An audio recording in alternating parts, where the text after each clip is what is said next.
घर के छोटे बड़े अनगिनत बहुत सारे काम जो कि अगर शुरू कर दें तो ख़त्म होने का नाम नहीं लेते। और अगर कोई फेस्टिवल आने वाला हो तो फिर वहाँ पे हमारे काम ना दुगने हो जाते हैं। और अब तो ईद आने वाली है जहाँ पे हम लोग दावतों का जो सीज़न है वो स्टार्ट होने वाला है।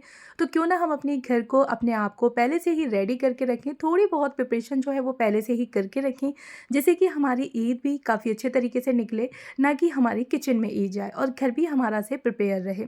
अस्सलाम वालेकुम एवरीवन, कैसे हैं आप सब लोग। उम्मीद करती हूँ कि आप सब लोग बेहतर होंगे, खुशहाल होंगे और मज़े में होंगे।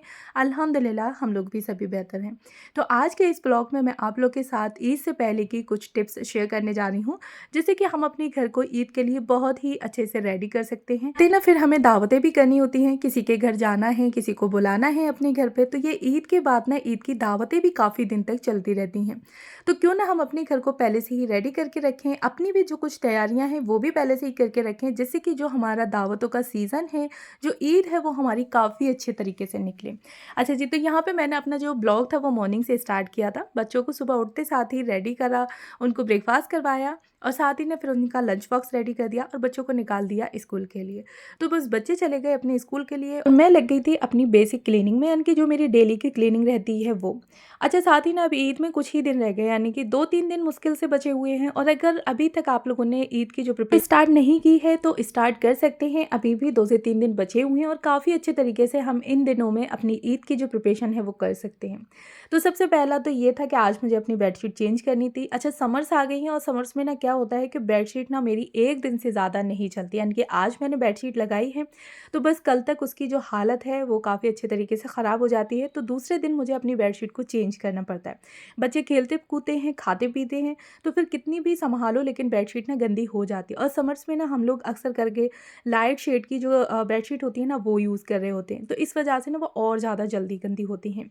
तो फिर आज मुझे अपनी बेडशीट चेंज करनी थी तो बस झटपट से मैंने निकाली। सबसे पहले ना जो सामान बिखरा हुआ पड़ा था तो वो उठा के रखा, क्योंकि बच्चे स्कूल के लिए निकले थे, तो जो भी उनके नॉर्मल कपड़े थे ना घर के पहनने वाले तो वो सारे उतर चुके थे। कपड़ों को डाल दिया था मैंने बास्केट में, कि सोचा कि बाद में फिर मैं इनका लोड लगा दूंगी। और जो भी चीज़ें बिखरी हुई पड़ी थी रूम के अंदर तो वो सारी उठा के मैंने रख दी थी। साथ ही ना फिर थोड़ी सी जो मुझे डस्टिंग करनी थी, यानी कि जब भी मैं बेडशीट चेंज करती हूँ तो बेड के हेड की काफ़ी अच्छे तरीके से डस्टिंग करती हूँ। तो बस वो डस्टिंग की और उसके बाद बेडशीट चेंज कर दी। साथ ही ना फिर इसके मैंने जो कुशन कवर होते हैं ना उनको भी चेंज कर दिया था, यानी कि मैं एक बार के जो कुशन कवर होते हैं वो 2 बेडशीट पे एडजस्ट कर लेती हूँ, क्योंकि वो इतनी जल्दी गंदे नहीं होते हैं। तो बस बेडशीट चेंज करी, उसके बाद मैंने तुरंत के तुरंत ही यहाँ पे लोड लगा दिया, क्योंकि मुझे जो कपड़े हैं वो अपने ज़्यादा इकट्ठे नहीं करने हैं। अब 2 से 3 दिन में ईद आने वाली है, अगर हम लोग कपड़ों का ढेर अपने लिए इकट्ठा करते जाएंगे तो फिर क्या फ़ायदा। वहाँ पे हमारा बहुत सारा टाइम जो है वो कपड़ों को प्रेस करने में या फिर उनको वॉश करने में ही चला जाएगा। तो इसलिए आपने कोशिश करनी है कि जो भी आपके काम हैं उनको आप हाथ के हाथ समेटते जाएं और अपने लास्ट टाइम के लिए ना छोड़ें। अच्छा, साथ ही ना फिर जो चीज़ें आपकी रह गई हैं क्लीनिंग के लिए तो वो भी आप लोग कर सकते हैं। जैसे कि मैं अपने बेडरूम को काफ़ी अच्छे तरीके से क्लीन कर चुकी थी। रह गया था मेरा लिविंग रूम, तो बस इसको भी मैंने अच्छे तरीके से जो भी वॉल पे मुझे डस्टर लगाना था तो वो लगा दिया। फ्रिज की मैं पहले ही डीप क्लीनिंग अंदर से कर चुकी थी, तो बस ऊपर जो हल्की फुल्की डस्ट आ जाती है ना तो वो मैं एक दिन छोड़ के फ्रिज की भी अच्छे से डस्टिंग कर देती हूँ। क्लीनिंग करते वक्त ना अक्सर करके हमसे जो चीज़ें हैं वो छूट जाती हैं, जैसे कि डोर्स वगैरह हो गए और विंडो हो गई। तो बस जब भी आपने क्लीनिंग करनी है तो आपने इन चीज़ों को ख़ास करके ध्यान रखना है कि जितने भी आपके घर के डोर्स हैं, विंडोज़ हैं, उनको भी आपने बढ़िया तरीके से क्लीन करना है। डोर और विंडोज़ की क्लीनिंग के लिए ना आप लोग कॉलिन का भी यूज़ कर सकती हैं, लेकिन अगर आप लोग कॉलिन यूज़ करना नहीं चाहती हैं तो सादा पानी में ना आप लोग सिरका डाल सकती हैं और थोड़ा सा शैम्पू डाल लें। इससे ना एकदम बढ़िया सी भीनी भीनी सी खुशबू आने वाली है। या अगर आप लोग शैम्पू नहीं डालना चाहती हैं तो वहाँ पे थोड़ा सा आप लोग कम्फर्ट भी डाल सकती हैं, तो इससे ना एकदम बढ़िया सी आपके घर में से खुशबू आएगी। यानी कि डोर और विंडोज़ जो आप लोग क्लीन करेंगे ना तो उसमें से बहुत अच्छी सी खुशबू आने वाली है, पूरे घर में एकदम भीनी भीनी खुशबू रहेगी। और अगर कॉलिन से क्लीन कर रहे हैं तो वो भी काफ़ी बढ़िया है। तो इस तरीके से आप लोग एक अपना लिक्विड बना सकते हैं क्लीनिंग के लिए ना, बिना पैसे खर्च करे आप लोग अपनी क्लीनिंग कर सकते हैं। और साथ ही ना क्लीनिंग को भी फिर आप लोग डिवाइड करके रखें कि किस दिन आपने कौन सी क्लीनिंग करनी है, क्योंकि रोज़े में हम लोग ज़्यादा एक बार में पूरे घर को क्लीन नहीं कर सकते हैं, थकान होने लगती है। फिर शाम में हमें इफ्तारी भी बनानी है, खाना भी बनाना है, तो फिर बहुत सारी थकान हो जाती है। तो बस आप अपनी 2 से 3 दिन में जितनी भी क्लीनिंग है उसको डिवाइड करके रख लें, और अगर अभी तक स्टार्ट नहीं की है तो कर सकते हैं। अच्छा जी, साथ ही ना फिर नेक्स्ट टिप ये आती है कि यहाँ पे अगर जैसे हमारे बाथरूम में वॉश बेसिन वगैरह लगे हुए होते हैं तो उन पे ना वाटर स्टेन जो है वो बहुत जल्दी पड़ जाते हैं। तो उसके लिए ना आप लोग वीक में एक दफ़ा हार्पिक, यानी कि जो ब्लू हार्पिक होता है ना, उससे आप लोग डाल के अच्छे से क्लीन कर सकते हैं। अच्छा, वो वीडियो भी मैंने शूट की थी लेकिन पता नहीं किस तरह से डिलीट हो गई, तो इसकी वजह से ना फिर वो मैं यहाँ पे ऐड नहीं कर पाई। आप लोग वॉश बेसिन को और वॉश बेसिन पे जो भी टेप वगैरह लगी होती है ना, उसको आप लोग हार्पिक से क्लीन करें, और जितने भी उसके ऊपर वाटर स्टेन होते हैं ना वो एक बार में ही रिमूव हो जाते हैं और बहुत ही बढ़िया सी शाइनिंग आ जाती है। अच्छा, नेक्स्ट स्टेप ये है कि आपने ना अपने जो भी यूज़ करने हैं, कर्टेन वगैरह हो गए, बेडशीट हो गई, यानी कि अपने घर को डेकोर करने के लिए जो भी सामान आपने लगाने हैं तो वो आप लोग पहले से ही निकाल के रख लें। अच्छा, मैंने यहाँ पे काफ़ी सारी जो शॉपिंग थी वो ऑनलाइन की थी अपने घर को थोड़ा डेकोर करने के लिए। कुछ मेरे पास फ़ोटो फ्रेम भी थे वॉल पे लगाने के लिए, तो वो मैं यहाँ शो नहीं कर पाई।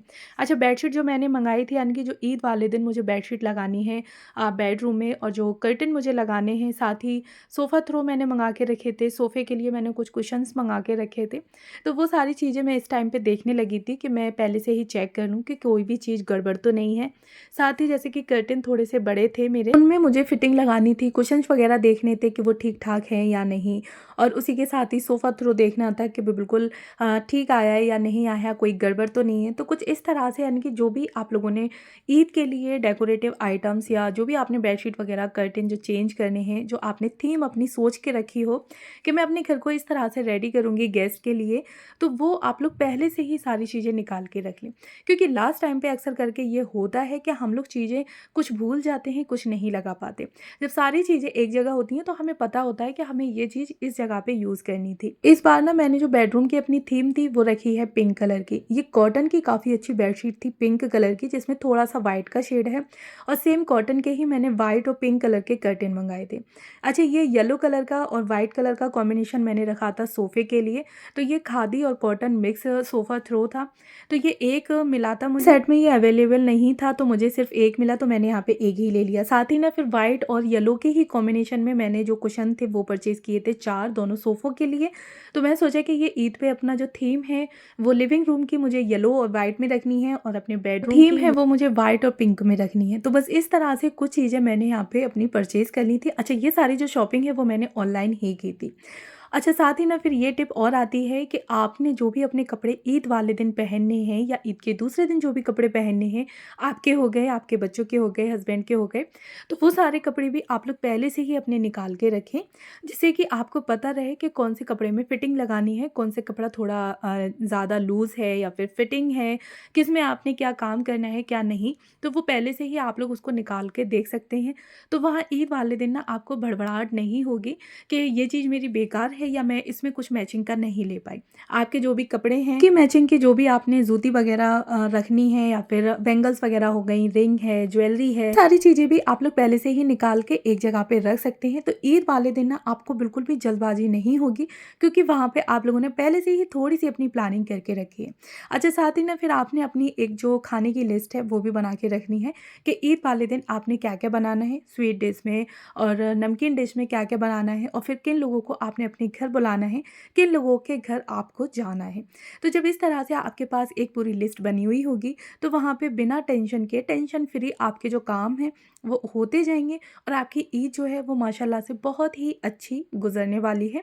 आपको ये नहीं लगेगा कि जल्दबाजी में मैं ये काम नहीं कर पाई, या मेरी ये चीज़ पहनने को रह गई, या मैं बच्चों के लिए ये चीज़ नहीं ले पाई। तो पहले से ही जब हम लोग थोड़ी-सी अपनी प्लानिंग करके रखेंगे ना, तो वहाँ पे हमारा जो फेस्टिवल है वो बहुत ही अच्छे तरीके से जाने वाला है। अच्छा, 2 दिन पहले ही मैं बच्चों के कपड़े निकाल के देख चुकी थी, और साथ ही ना मैंने बच्चों को दोनों को ट्राई करवा के भी देखा था कि ठीक आ रहे हैं या नहीं। दोनों बच्चों का कोई भी कपड़ा बड़ा तो नहीं है, यानी कि लूज़ तो नहीं है जिसमें मुझे फिटिंग करवाना पड़े या मुझे चेंज करना पड़े। तो बस वो मैंने देख लिया, लेकिन दोनों के कपड़े अच्छे थे, यानी कि पैंट वगैरह भी मीराब की बिल्कुल ठीक थी, और दानिन की जो मिडी थी तो वो भी बिल्कुल ठीक थी। तो वहाँ पे मेरी ये टेंशन खत्म हो गई कि हाँ, बच्चों के कपड़े बिल्कुल ठीक हैं। इसी तरह से हस्बैंड के जो कपड़े हो गए वो भी देखना, अपने कपड़े जो थे उनको निकाल के देखा कि हाँ भी मुझे फिटिंग वगैरह करनी है, हैं। तो मैंने अपने सूट पे अभी फिटिंग नहीं की है, लेकिन हाँ मुझे करनी है, निकाल के मैंने रख लिए हैं। उसी तरह से मैंने अपने बैंगल्स वगैरह जो मुझे मैच करवाने थे वो भी मंगा लिए। बच्चों के कपड़े, अपने कपड़े वो निकाल के रख लिए।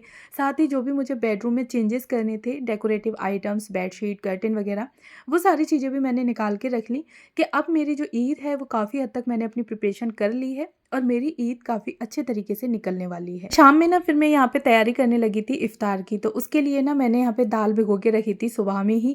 तो बस अच्छे से उसको ग्राइंड कर लिया, यानी कि थोड़ा सा दरदरा ग्राइंड किया था। उसमें थोड़े से मैंने आलू बारीक कट करके डाले थे, हरी मिर्ची और जो बेसिक मसाले होते हैं वो डाल दिए थे। इनके पकौड़े भी मुझे तैयार करने थे, तो उनके लिए जो प्याज थी वो कट करके रख ली थी और उसमें मैंने हरी मिर्च, हरे धनिया, बेसन वगैरह डाल के अच्छे से उनको मैंने मिक्स करके रख दिया। स्वीट में यहाँ पे मैंने ब्रेड का डिज़र्ट बना के रख लिया था, यानी कि अरेबियन ब्रेड पुडिंग। तो उसकी जो क्रीम थी वो थोड़ी कम पड़ गई, लेकिन कोई नहीं, एडजस्ट कर दी। अच्छा, साथ ही ना फिर मैं यहाँ बना रही थी पनीर टिक्का। मैरिनेशन वगैरह करके मैंने पहले से ही रख दिया था, इसकी चटनी भी बना के रख दी थी। फिर इफ्तार के बाद ना फिर मैंने यहाँ पे इंडक्शन पे इसको अच्छे तरीके से बना लिया था और चटनी से ये हमारा जो पनीर टिक्का है वो काफ़ी अच्छा लगा था। आप लोग भी इसको घर पर ट्राई कर सकते हैं। तो कैसा लगा मेरा आज का ब्लॉग, जिसमें कि हम ईद की थोड़ी सी पहले से ही प्रिपरेशन करके रख लें तो हमारा जो त्योहार है, हमारी जो ईद है वो काफ़ी अच्छे तरीके से जाने वाली है। कैसा लगा मेरा आज का ब्लॉग मुझे कमेंट बॉक्स में बताइएगा ज़रूर। और अगर फर्स्ट टाइम है मेरे चैनल पर तो प्लीज़ मेरे चैनल को ज़रूर सब्सक्राइब करें, साथ में बेल आइकन को भी ऑन कर लें और दुआओं में मुझे याद रखें, अपना प्यार ऐसे ही बनाए रखें। Thanks for watching.